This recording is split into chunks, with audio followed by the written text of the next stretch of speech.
It says we're live. Oh, I'm so delighted. We are joined today by Dr. Melissa Bird, who has going to tell us about a book, Leading from the Heart, and also my good friend, Margaret Williams. Well, it just always makes me so happy just to see you, Margaret. So both of you guys make me happy just to see you here. And yeah, I guess we're talking about going forward in the future. Go ahead and tell us about the book, Dr. Bird, and we'll just have a fun talk. Oh, hi, everyone. I'm Dr. Melissa Bird. I live in Corvallis, Oregon. I'm a descendant of the Shivwits Band of Southern Paiutes, former congressional candidate. Current, you're And going to run again. We're going to I keep am you going to going. run it. Yeah, for sure. And author of this amazing book, Leading from the Heart, which is about intuitive leadership and community building. So it is a book that takes us away from this sort of white supremacist capitalistic top-down approach to leading and offers us an invitation into building teams and building community from a space of listening to our intuition, to the call of our heart, and really thinking about how we can lead in a much more rooted, centered space instead of listening to this, top down, I know everything, because we don't know everything. And so Yeah. we need No. we it's an invitation to start um building out the world we work in a from a space of connection. Beautiful. I want to hear what Margaret has to say. Margaret, your thoughts? Well, when you first talked about it on your live, Dr. Bird, I was just on fire. I was like, yes, let's go. Let's go. You're talking about leading from the heart. We talking about authenticity. Okay. We cut through the noise and get to the truth. Okay. Beautiful. And I was talking about it this morning and just the degree to which we're indoctrinated. And I often say what we're up against is people perceive like this the white supremacy is the status quo. Like they don't even recognize that there are options. And you've said this, the devil you know type thing. We just keep, and the article I wrote, and excuse me for it, for today, it's like, let's just stop electing assholes. It's like, we don't have to submit to having assholes, right? They can be nice people and like people, it's like they look for the asshole and that's what they cast the vote for. So I guess that ties in, but add some more eloquent details. How Well, that I fits in. think that I think that, we and I think this is really the problem with the quote unquote progressive liberal movement, whatever we want to call it, is we get so wrapped up in policing people's language that we forget to engage in the movement, right? And so we forget that we are all humans being on this planet we're just trying to get through our daily lives, right? Mhm. And Yes. and the purpose of what we are looking at, particularly with this rise of Christian nationalism and authoritarianism, is this over if we just overwhelm everybody, if we push people further into poverty, if we stress people out, they won't pay attention to the man behind the curtain, right? And so I think that what we are being called to is to stop expecting perfection. Perfection doesn't exist. We are naturally occurring beings on this planet. We aren't supposed to be perfect. And I've talked about this for years. Like when we expect perfection in activism, we forget that it is a people-centered, human-centered movement. And so when we start to just give each other grace and we start to say, you know what? Um, you're not doing it the way I would do it. None of us are ever going to engage in activism or leadership the way we think people should, right? But we can stop being cruel to each other and we can stop being mean to each other. And we can look at how we are intricately connected and woven with each other because we have made terms like colonization, white supremacy, and racism, sexism, homophobia, transphobia. We have made those words academic processes, but what I am calling for in this book and what I think the movement that I experienced, especially when I was running for Congress, is that we need to give people hope. And the only way we dismantle colonization and white supremacy is to stop making an academic exercise and Mhm. start making it a realization that the structures that we have been living under for the last 250 years, if not longer, because as soon as white people came here and as soon as people started engaging in slavery and bringing people from Africa here without their consent, what happened is that we pulled ourselves away from the land, we pulled ourselves away from each other, and the only way you can commit acts of genocide and own other people is to dehumanize each other and other each other. And leading from the heart is this proposal that we start the way we decolonize ourselves is not through an academic exercise. When we make it that it becomes out of reach for people, it's Mhm. to just gently and lovingly start to acknowledge that the way we think and the way we behave is driven by those structures. Mm, absolutely. Margaret, I defer. Yeah, so would you say that dismantling of perfectionism, we have to narrow in on shame, okay? Yes. Mm, Yes, Margaret. And I think that it's not like the standard for perfection is a white straight male. mm, That's what we're holding ourselves up against, and that is why this doesn't work, right? That's why Exactly. all of these Exactly. processes, particularly the progressives and liberals keep trying to push us towards, it doesn't work because the standard of perfection is held up by the belief that the perfect it goes all the way back to huh, the founding of this country. The perfect is the white straight man who controls everything. And the way we disrupt that is to really deal with our shame, but I think it goes beyond dealing with our shame and starting to realize that we've been bought and sold a chunk of goods that is it's just built on nothing. It's a myth. yes. Total myth. I talked with Annalisa Brunner about the same thing and she mentioned how we turn over our tangible reality to these just abusive men on the promise that it'll be returned to us at some given day. And of course, we end up like the horse in the book Animal Farm, the horse that works. Oh, I just have to work a little harder. I'll get to retirement. Then they ship him straight off to the glue factory. It's like that's us.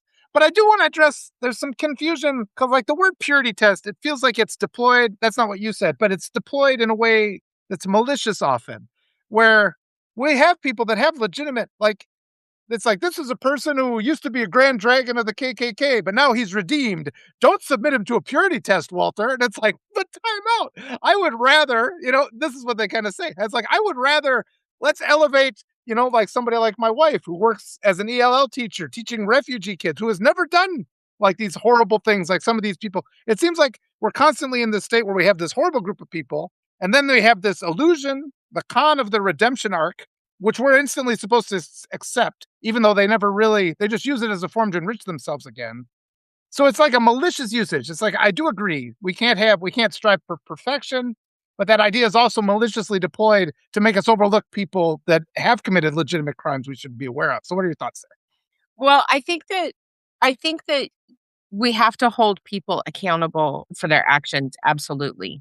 And also, if you have been taught and trained that the way you get somewhere in life is by having proximity to power, Yeah, then that's a then it yeah. doesn't leave you any room to admit that you have screwed up in your thoughts and beliefs, you know, that actually being a white supremacist is not a good idea because it dehumanizes not only yourself and your spirit, but everybody else. And therefore, if you all of a sudden realize that you have also been bought and sold Yes. a crap to to keep you in proximal power. It's why white women vote against themselves all the time, right? Mhm. Because it's that proximity to power that makes people feel like that's why we keep electing assholes. Somehow we have decided, to use your word, Walter, Yes. have decided that if I keep electing these people, I'm gonna somehow be salvaged. I'm gonna be saved, right? I'm gonna be okay. I'm gonna be able to pay my bills. I'm gonna be able to afford to put gas in my car if I keep electing these people because somehow we have that proximal power. And and it's total bullshit. Yeah. Like it Like, I think what we are witnessing right now as our democracy is crumbling, and I've said this to both you and Margaret before, as our democracy is crumbling and the cracks are showing, it's actually an opportunity for the light to get in. Mm, And what I'm doing with this book is giving people sort of a pathway to think differently about the assumptions that we make about each other and what each other needs, right? So what I need is not what Margaret needs, it's not what Walter needs, it's mm, not what the 49 people who are watching this live need. What we each need is individualized, but we still have to live in a collective. We still are intricately woven to each other. And if we can learn how to harmonize those things, not balance them, because I think balance is bullshit. And I say that as a Libra. I'm always striving for balance. I think it's crap. The moon harmonizes with the ocean to make the tides, right? That Yes. the moon pulls the tides. It's harmony. It's not balance. And if we can start to think about how we can get to know each other better, how we can start to understand each other and where each other's yes. coming from. One of my most favorite documentaries, and I can't remember who the guy was, but it's this black man who went in and started interviewing members of the KKK. He embedded himself. Mm. Yeah. And it's one of the most powerful things I have ever seen because it transformed the people who were born to hate him, Yeah. Mhm. and it transformed him. And I think that's the trick here is I have a very good friend. Her name is Amy Wolf, and I say her full name because she's an incredible author, and she's a TED speaker, and she has a really beautiful movement called, the Don't Give Up movement, and she created the Ooh, Don't Give Up signs that are black and white that you see all over social media when you Google "Don't Give Up." mhm. She wrote a book about this, but she is when I first met her, she was a very conservative, evangelical Christian pro-life woman, and over the course of our friendships, we started to do live unscripted talks on Facebook like 10 years ago. Mhm. And over the course of our friendship, she and I have both started to realize that we were also feeding into the myth that we are supposed to hate each other and be at Mhm. odds with each other because I'm pro-choice, she's pro-life. I am queer, she is not, right? Like, she's an evangelical Christian, Mhm. I'm an Episcopal Christian, right? Like, we have been trained to believe Yes. that we are supposed to hate each other, and I think what's happening in the movement right now, and what is going on in this country right now, is that we are starting to realize that that Mm, is how you perpetuate genocidal, colonizing white supremacy. yes. Margaret? What I wanted to say is in order to have this collective, we must embrace vulnerability and Mm. intuition. Okay. Which is also in your book, Dr. Mhm. Bird. Yeah, I think that vulnerability, like, I I feel like sort of like a broken record, right? But, like, um, you can't own human beings and commit acts of murder Mhm. if you are vulnerable, if you understand your faults, Yeah. you realize you are a fallible human being. And there is something so potent, one of the most watched TED Talks in the world is Brené Brown's talk on vulnerability. Um, she's amazing.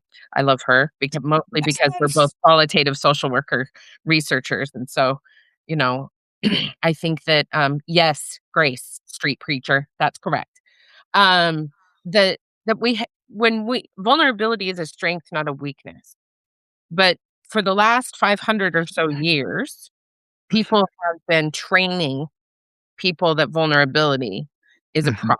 It's problematic. You can't maintain a new world order of authoritarian dictatorship if leaders are vulnerable. Mhm. They're Mhm. and so I think, Margaret, to your point, like, the idea of healing shame and wounding, being vulnerable and open, and listening to where our heart and soul is pulling us, Mhm. that is the way that we create movements that are centered on all of us, not just the few.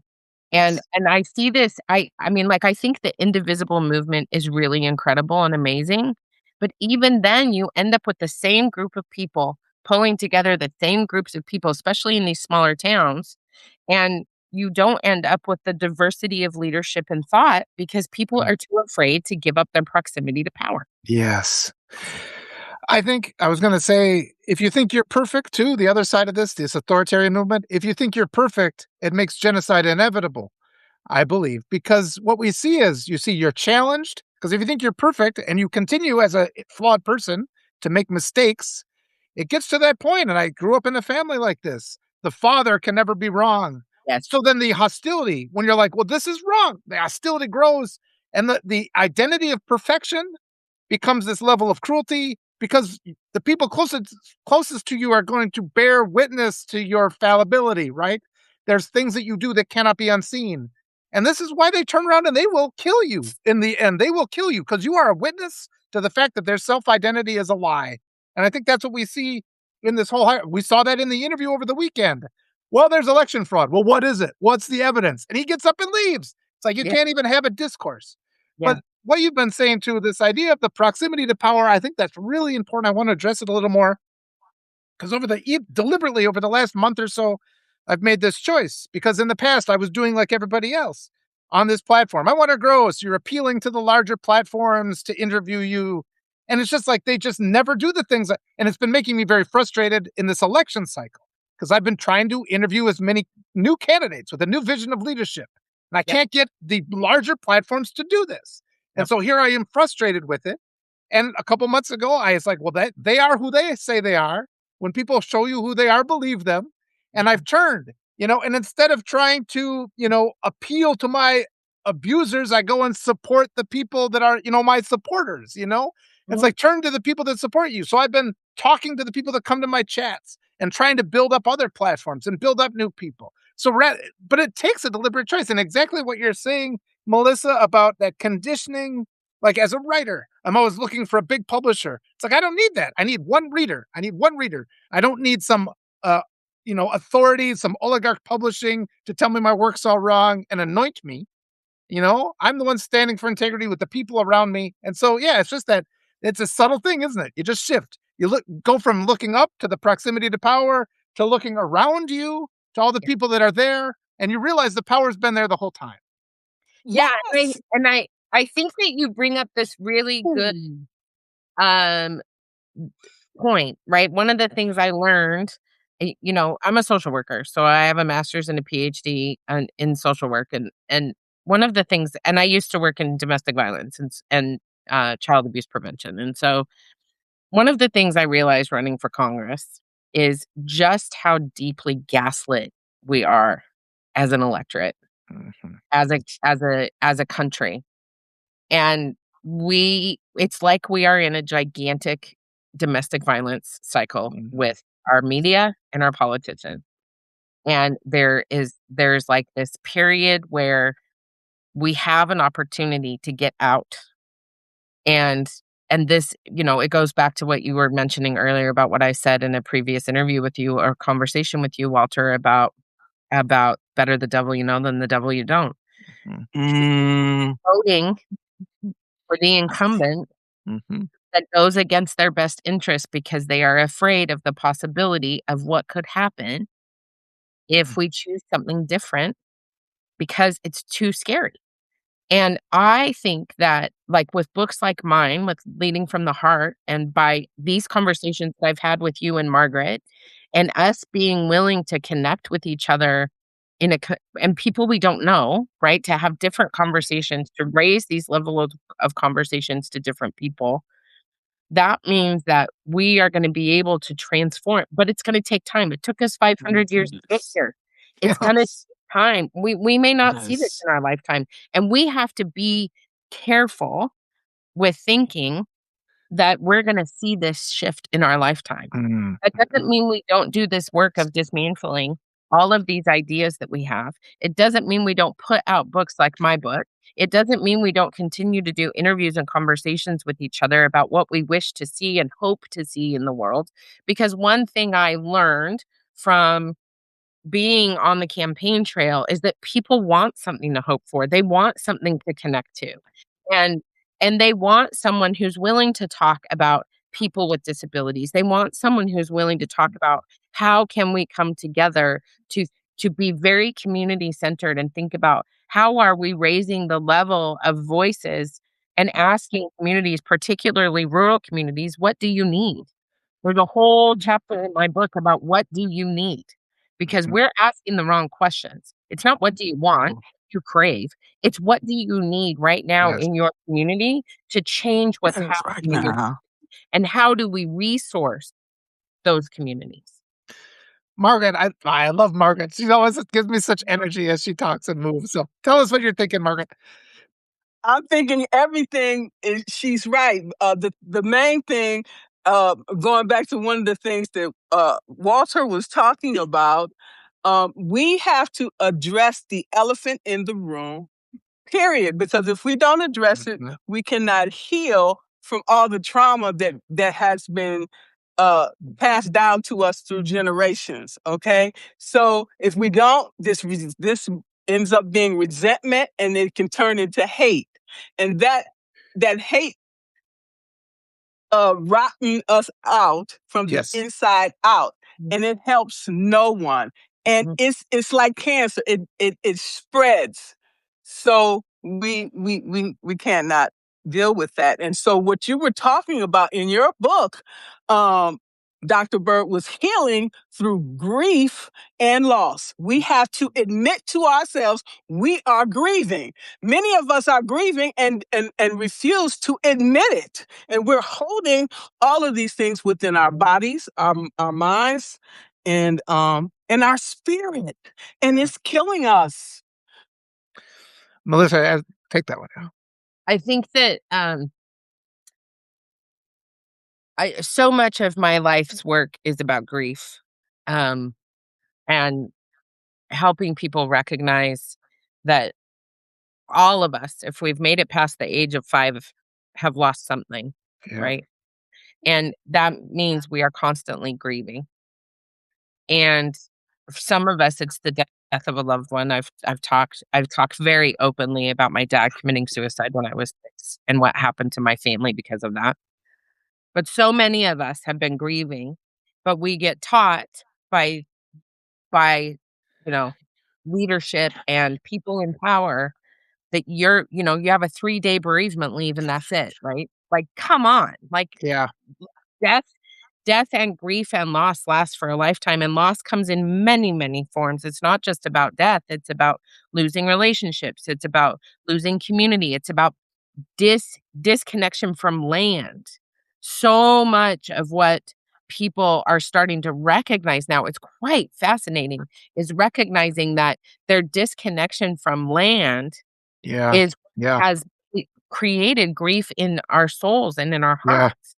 And so we grief is just a part of everyday living, but if we're not allowed to go to process the feeling and emotion of grief, we Mhm. just hold it, and it creates resentment, and it creates anger, and it creates all of these feelings Yes. that we keep trying to shove to the side.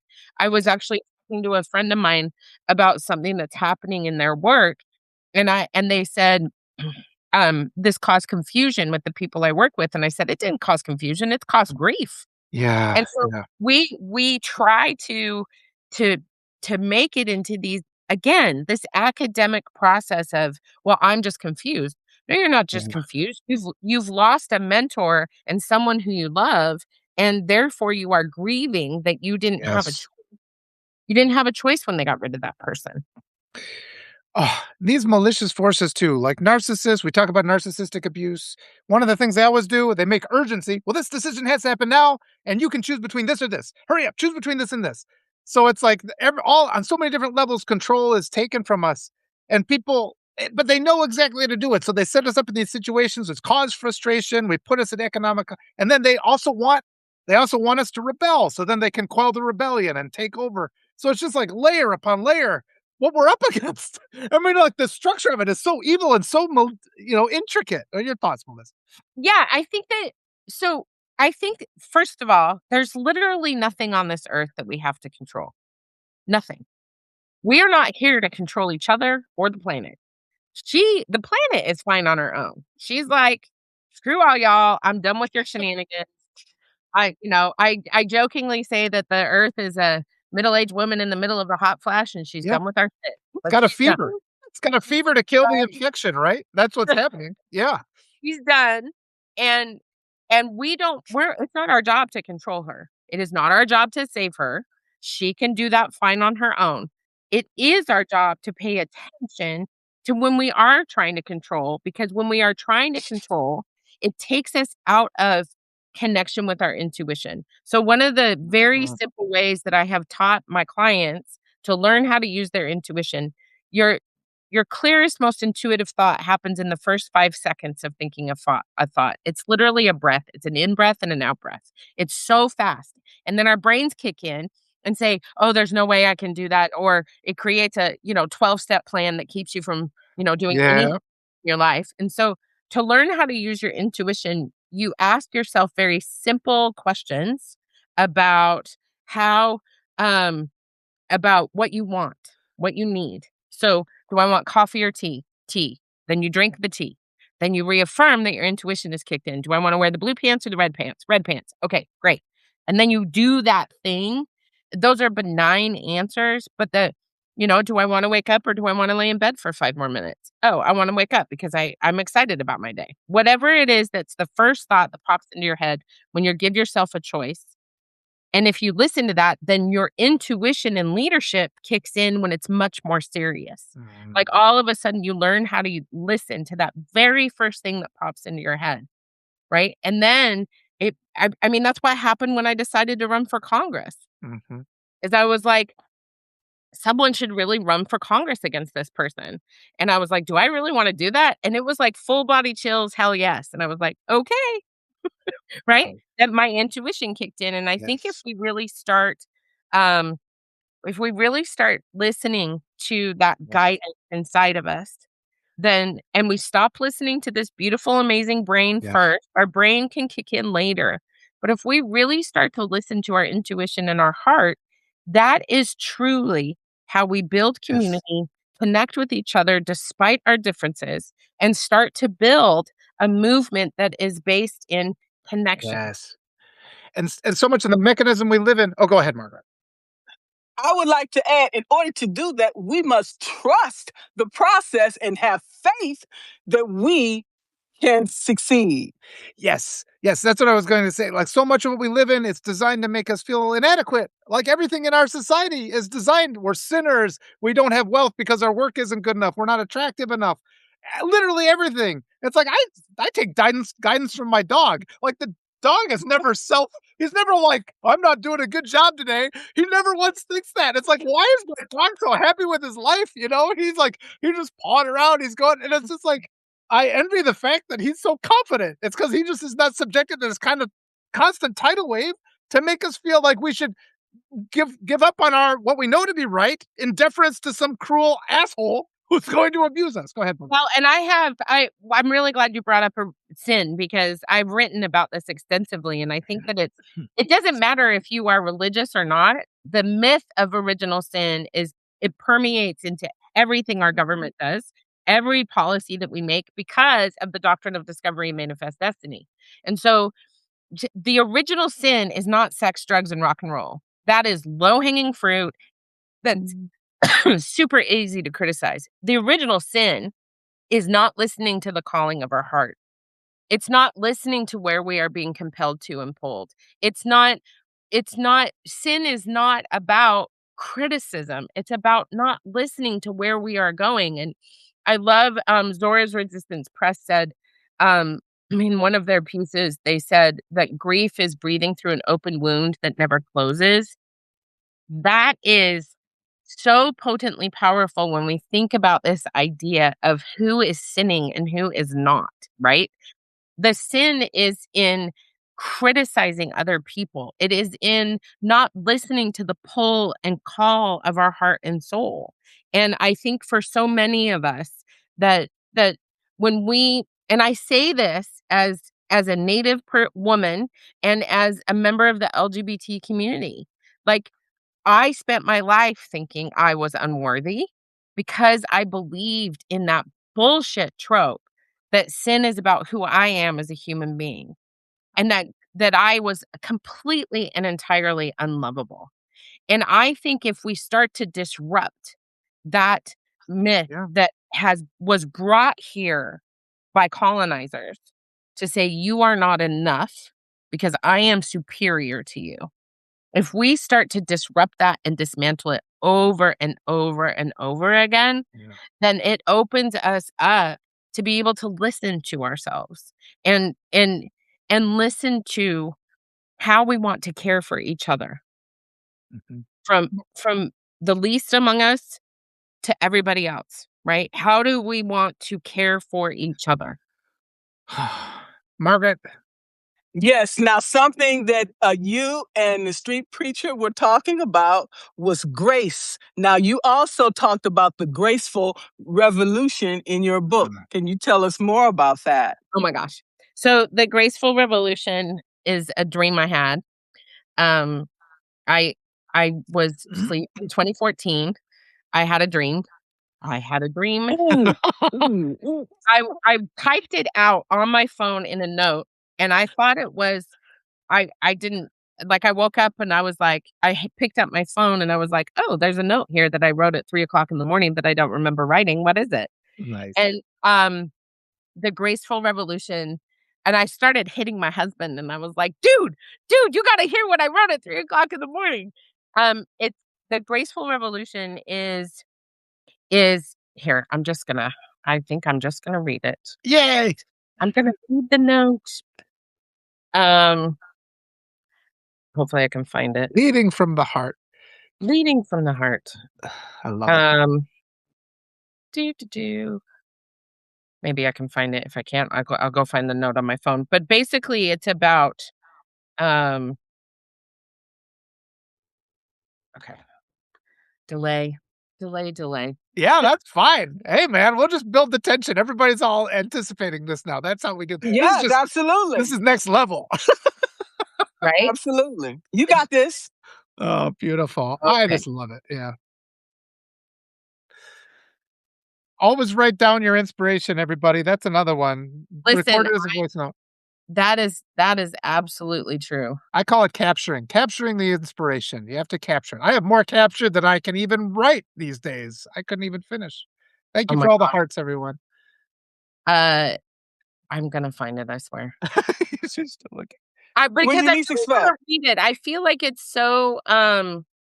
It's so I important. want to read it word for word. Well, Honest. I can tell a quick story as you're doing that, as you're looking, because what you've said triggered a lot of thoughts in me. And a lot of times we have that like second brain, like all the nerves. Evie Bateman wrote a wonderful note about this. Like all the nerves in your, digestive system and in your body. It's like a second brain.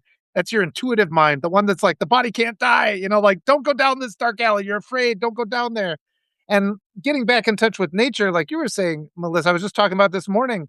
I find I need, like, in these summer days, I need to go just jump in the lake, and that resets my brain. Like, get the water over my head, and so much of the anxiety that I don't otherwise know how to do it just goes away. But at another point in my life, I left the country and I went and lived in Peru and I escaped. You can live in other countries. People get in this assumption that everywhere in the world is like the United States, and that is not the case. The white supremacy we have, I mean, there is white supremacy elsewhere, but what we have in the United States is a unique, like, strain of white supremacy. When I Yeah. lived in Peru, they were very much more open. The imposter syndrome wasn't the pressure that wasn't there all the time. And I'd always been a good student. I'd been successful at the things I'd done. And I still had that sense of worthlessness, and that's just cultivated. That's how we turn over our labors for less than we deserve because that's the fundamental process in this country to make us feel worthless. So we submit, to a cruel authority. And I left the country and I found people that embraced me for who I am. And I learned I had a detox period of about 10 years in South America. And so I think there's many different ways. Like the mountain, you're saying the dream, I'll go to the mountain. The mountain has many different sides. We all climb it from different sides. We compare our experience and we can get to this collective idea of how to overcome these obstacles before us. Yeah. But part of it is recognizing what we're up against. Did you find your quote then? I did. Yep. Okay. It says, "I believe in a new brand of advocacy where we humble ourselves to our shortcomings and engage in acts of graceful revolution that bring light to the true reality of people's lives. I believe that if we engage people in their own spaces, teach them to look at injustice as moments that touch each one of us, If we give them the knowledge of the power structure and the tools to infiltrate its membrane, then change will take place in America. This is the graceful revolution. Yes. Yes. How we are conditioned to not even look in the place where the answers lie too, right? That's another thing, like this structure. But I think it's really I've been working on it with my friend Will Fullwood, and just like because I grew up in this, conservative rural area, we're indoctrinated hard with white supremacy, and I was sick. I would go to school. I was physically sick. I lost weight. I had asthma. I would be sick. Out of every 9-week quarter, I'd be out for 2 weeks with Mhm. illness because, like, it just my intention and essential integrity couldn't deal with what was being pushed upon me. Yeah. And it's like, and even so, there's a part of you, that second brain, your digestive system, that says life doesn't have to be like this. And then I found an answer in reading. You'd find examples of compassionate romances and love and truth, in these books that are different from the reality that's imposed upon you. But that's why our adversaries are book burners. They want to control. It's going to be a failure. But it is not easy, as we've said, this constant learning, constantly peeling back those layers of indoctrination that make us inclined to separate ourselves. And so it's such a privilege for me to be in this conversation with the two of you. 10 years ago, I might not have been able to do this because I've had to peel back more and more layers. And I probably would have said offensive things and not realized I was being offensive and not heard the gentle corrections and gone away angry. And so it's a process, we all are on different places along that, but I'm seeing more and more people, so I'm encouraged by that. Go ahead, Melissa. Yeah, I think that, like, we have to realize that this is a process. Right before we went live, I said, "Oh, I just learned a new thing," and Margaret was like, "We're always learning new things," Yeah. and like that's just life. That's what we're doing here. That's our whole purpose is to just every day we're learning new things. We're figuring new things out about ourselves. We're really Yeah. we're really being called into this place where we just start to see each other Right. as humans being, right? Like we are humans existing on this planet. And the more we realize that everybody is just here, it doesn't matter how powerful you are, power in the sense of that word of people in positions of power. We we all we all are here just trying to live a daily existence. And some of us do it by trying to become the first trillionaire in the world, which is absolutely horrifying and ridiculous, and something must stop Mhm. that. Yeah. And some of us are doing it by connecting with people. And, Walter, you saw a need, right? Like, I don't necessarily all the time love where Substack is going because when I came here as a writer Yeah. who who wanted to expose people to my writing because I couldn't get published in traditional publishing. Like, even my book Okay. now is not published through a traditional way, right? And but so sometimes I don't love where it's going because I want all of us who are writers who aren't getting published in traditional ways to still have a space. But on the other hand, how fucking miraculously remarkable is it that you and me and Margaret can sit Yes. here Yes. without ever having physically been present in a room with each other, which I hope we can change someday. Me But too. how amazing is it there are 80 people on here live right now who I have never met in person, and we are all inspiring each other to just think about things just a little tiny bit differently today. Beautiful. That is amazing. That is remarkable. That is connective, right? And my hope Yes. that all of us who are on here, that we leave this space and we go out and actually speak to real human beings if we can, that we connect with Mhm. actual people in in community together, whether it's on Yes. the phone through a good old fashioned phone call or it's in person with somebody that we know and love, or if it's with a total stranger. And I think there's something so deeply powerful in remembering that we are meant to be communal beings. Only reason we have forgotten that is because when people came here and colonized this land, they did not love that they encountered communal beings. Mm. Mm. Margaret? We I lived overseas for 16 years, and what I discovered is that we are more the same than we are different. If you cut your arm, Yeah. our blood is red. Many of us have the same concerns. So before you criticize or judge another person, you know, you need to be cognizant of that, because what that person is experiencing today, you could experience tomorrow. Yes. I boy, that brings up an idea too, because I used to when I went to Peru, I used to get culture shock when I went there, and then I'd get it again when I came back, and I got to a point in my personal development where I don't get culture shock anymore when I go to these other countries, and I think the reason for that is I've changed the programming in my own thoughts, you know, where you've come to accept a truer version of reality, and I keep saying to people, "You're frustrated because you're expecting the people or the universe to act in the way that you think it should be, and you're not just reacting to how it is. You keep being angry over and over because it doesn't do what you expect it to do, and that's because your mind is wrong. The universe isn't going to change. Change your mind. It's so much easier. Then you don't have to be angry all the time. And that Yeah, that you brought up imposter syndrome earlier. Mhm. Here's the way I really like to mess up imposter syndrome. So, imposter syndrome, also a myth, doesn't actually exist, literally created by a bunch of academics to describe a bunch of straight white male academics, by the way, to literally describe the experiences of women and Ah, people of color. okay. So, who's the imposter? We can't I am not an imposter of myself.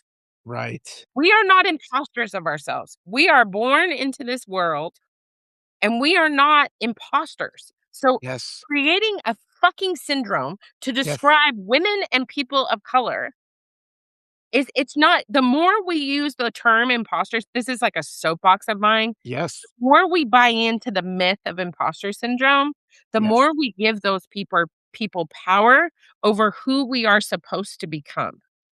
Oh, I anybody else but me. I can't I am just fully every time I tried to be something that was appropriate, that was polite, Mhm. that was quiet, I diminished my shine, and I diminished why I am here on this planet. I am here on this planet exactly as who I am, and in my faith Yes. tradition, I yes, Margaret, yes! And in my faith tradition, I am here exactly as God wanted me to be. I am potent, I am powerful, I am native, I am queer, I am Christian, I am here made in that image on purpose. Ah, And if we keep buying And into this imposter syndrome bullshit, perpetuated by people who want me to shut up, yes. Yes. it's not useful. Margaret, I love your face right now. You're like, woo! She was just going, yes, "Oh my god. yes, Oh my god. I just love that." It's just I gotta say it. But I it's such a because I remember in college, I've like, I shouldn't be here it's like I was a top performing student, so you have these but it's exactly as you say, it's artificial, it's imposed upon you, and I yes, run into with writers too, I'm like, "You deserve to write," and they're just like, "I get this," it's like, "No, no, you are a writer because you wrote something. That makes Yes, you a writer, that's all it takes."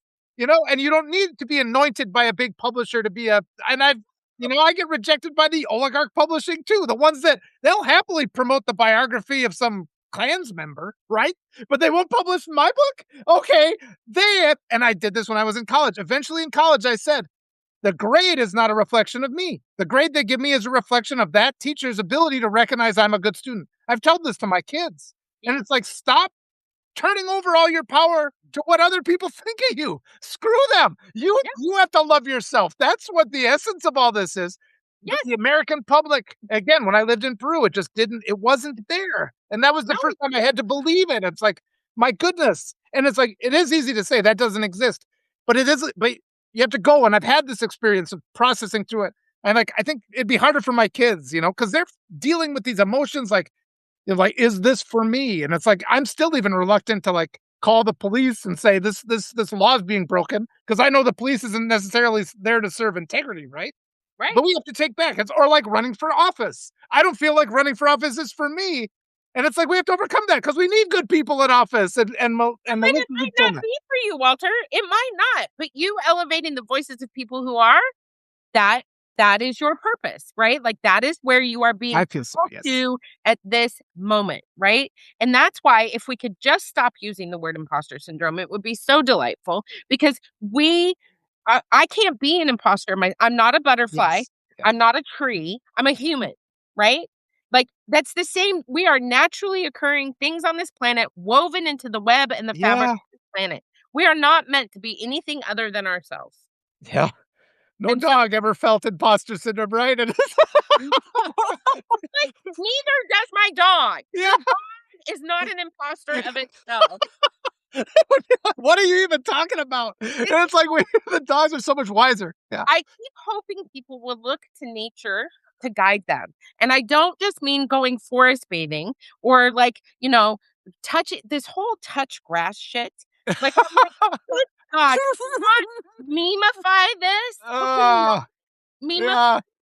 like, like, but what I mean about getting back to nature is not you have to travel to the ocean and put your feet in the ocean and let the earth carry away your troubles. What I mean is just recognize that we are not robots, thank God. We are not created in a fucking Yeah. lab somewhere, right? We are people. Even if we are people as a result of insemination, we are still people. There's still a process that happens Yes. where our cells combine and split apart and make us who we are, just like the cells divide to make a Yeah. tree and a butterfly and a dog and a deer. Like when we start to realize that we are of the planet, everything in our life changes. Everything in our life changes. And that is what I want people. That is my hope and my prayer and my constant wish particularly for my children.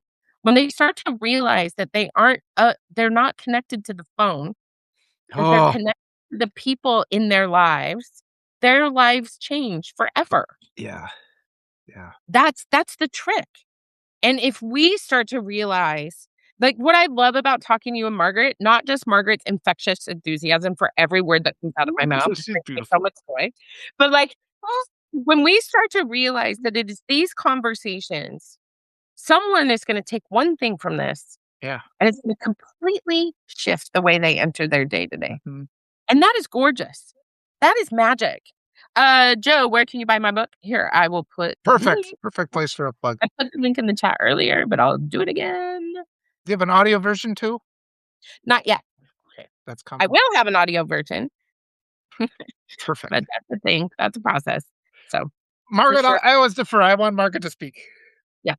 Wow, I had so many thoughts that run through my mind, and these conversations are so necessary because we have to figure out how to bridge the gap between us because I sincerely don't understand what we have been fighting among ourselves Ugh. about. Okay? Oh, And so when we stop and think about it, neither can anyone else either. Okay? So let's put our egos aside and figure out how we can chip in and help each other. Yeah. Okay? And to help to sell your book as well. It's very powerful. Spread the word of the bird. That's yeah, what we yeah, Okay? That's what we beautiful. always say around here. Spread the word of the bird. And I put Oh, my website in the chat.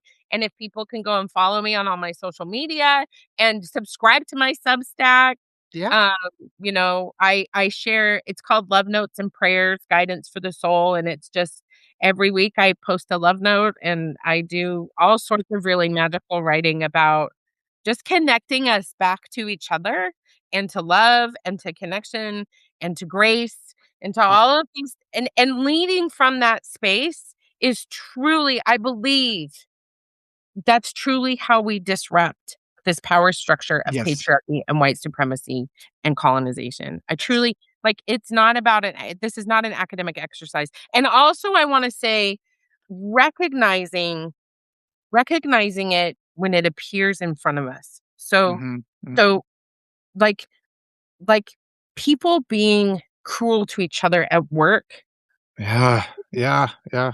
someone is grieving, someone is hurting, someone is aching, and we have to start asking different questions. Yes, yeah, We have to start asking different questions. Why are you okay? Like, why are you treating me like this right now? Yes. Anything wrong?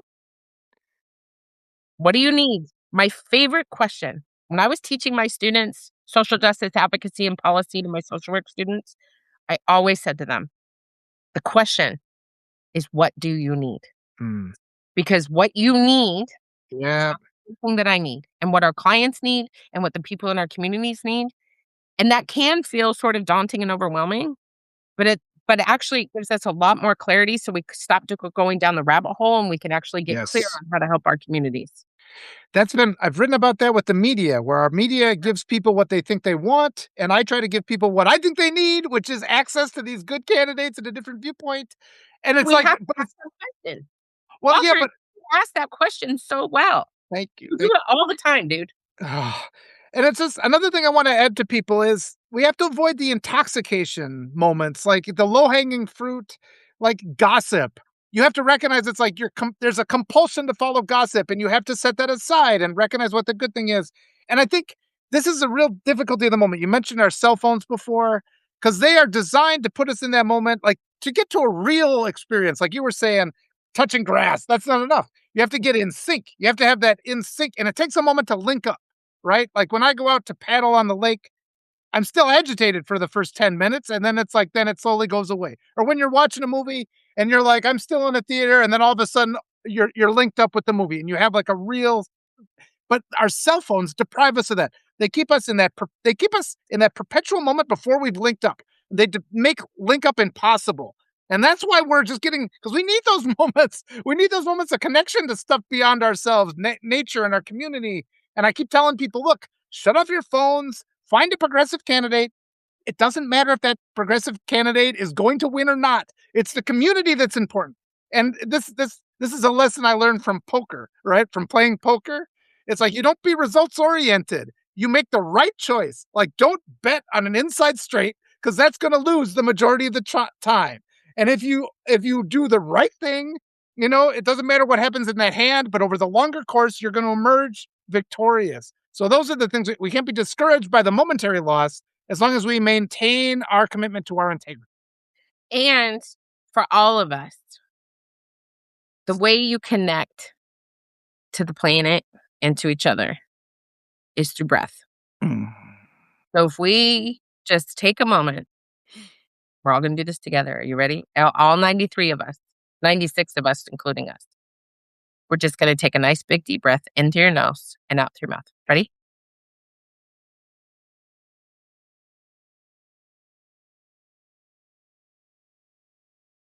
Now you can feel your skin and your bones and your muscles and your hair and your feet and your hands. It's just that breath in through the nose, out through the mouth, one time. It changes everything. You have a right to that breath, right? That's the thing. They try to make us think we don't, and that's another thing we have to overcome because you are absolutely do. Absolutely do. Gosh, people are so conditioned to think that they can't participate and they can't speak their truth, and that's so much even now. But I wore my Emily Berge shirt out the other day, then she's running for Congress in my district here.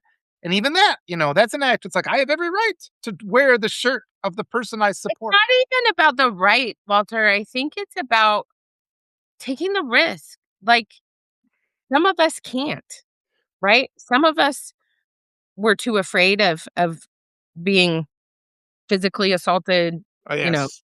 Absolutely. of being harmed in some way. And I have been through that. When you live the life that I have lived, being physically assaulted on the street is a reality that I have experienced. I have experienced those things. And I don't know if it's being 51, almost 52, but I'm like, fuck it. I mean, if Yeah. they're gonna do something to me, they're going to do something to me no matter what. Yep. So I can't keep up, but I have that as a core thing for me, right? But not all of us can do that. And Mm. it's not about the right to breath. It's about being willing to take the risk to breathe. Mhm. Mhm. You know what I mean? Yes. Margaret? Wow, this is a powerful conversation. I don't even know what to say to top that off. I'm I love you, Margaret. speechless. I just fucking love you. She is good. I find it so the community validating each other, empowering each other, finding new ways to examine the ways we didn't even know we hold ourselves back, giving ourselves permission to embrace that other sense. Yeah. We've been sharing a lot of artwork I do with Nick. We share artwork, and people are afraid to do that. People are afraid to show a poem that they wrote or whatever, read it, and for fear of the ridicule. And it's just be you. I Yeah. just finished reading this really beautiful book, written by, multiple, native authors. Hold on. I'm gonna break all the rules and go off the screen for a minute. That's fine. Beyond the Glittering World. Those we don't abide by those. We abide by our rules. Yeah, beautiful book. Beautiful book. Um, but what I realized as I was reading some of the poetry in it is there's no punctuation, there's no Yes. Yes. capitals, there's Yes. like this poetry breaks all the rules, which I love. And I think that's what my book does. When I first wrote my book, it was supposed to be in an anthology, like a chapter in an anthology, and nobody else wrote their chapters. And so I said to the publisher, I was like, look, it's been 2 years. This is bullshit. I would like to publish this as a book. And so they were like, hell yeah, let's publish it as a book. And of course, in my head, I did all those things when your ego brain kicks in, where I was like, is it going to be long enough? Are people going to like it? Is it going to be okay? Is everything okay? And then finally, I think I read, something by Ann Patchett or something like that. Or Anne Lamott. It was Anne Lamott. And I was like, and it was like this short little book that just totally made my heart sing. Like, Yeah. like I finished it and I was like, oh, this is amazing. But it was like 120 pages. And I was like, what is happening? Phil, it was, I can't see it. It's too far away. It was one of Anne Lamott's little books. I know it was orange. We'll find it for the replay. Orange. Well, you just have to come back for the replay and we'll get and share the replay. My bookshelf and anyway, I love you, Walter. I love I love Mark. you. Thank you for Love everything. you too. Yeah. I love all Love you of you too. listening to this. Thank you all Love so you. much. Thank you. Perfect. Thank Any you last? all. Okay. Let's go around. Margaret, you. any final thoughts where people can find you? Margaret Williams, the Empowered Leader publication. Everybody stay encouraged, okay? Perfect. And Melissa, your final thoughts and your I just link to said go buy my heart because I was reading the word heart on my book. Go buy Leading from the Heart. Subscribe to my Substack. Go tell somebody how cute they are today. Like, compliment somebody's earrings. Oh, Be kind, be loving, be graceful, and most of all, be kind and loving and graceful to yourself. yeah. And make a deliberate choice and do something. And like you said, it doesn't have to be out in the public. You don't need public approval. Just Take do a nice something that you want to breath. do. Yeah. Yeah. And that thing that you think that you should never have done or whatever, for whatever reason, all these things we can re-examine. But yeah, for me, it's also 51 years peeling back these layers of all these things and all the gunk that's in there. And you just start pushing it out, clear out that headspace, reclaim your headspace and Yes. spend time with people and put those darn phones down Yes. because the most awful people in the world determine what you see on those phones and it's all to hurt you. It's deliberately designed. I've been making a Yes. fire and listening Yes. to the Beatles lately just because it's like that puts me at ease. So that's what I Yes. do. I don't Good. question Good it. for you. Good for you. Perfect. All right. Well, Yeah. thank you so much. We have to do this again. I just really love you too and everybody in the chat. It's been Yes. wonderful. So make sure you restack this. We can have a new kind of world, a world of compassion. We can Yes. do it. All right. Yes. We're not going to stop. See All right. you. See you, everybody. All right, Bye-bye. thank you. Thank you. I got to All right, find bye-bye. my Bye. thing. Good night.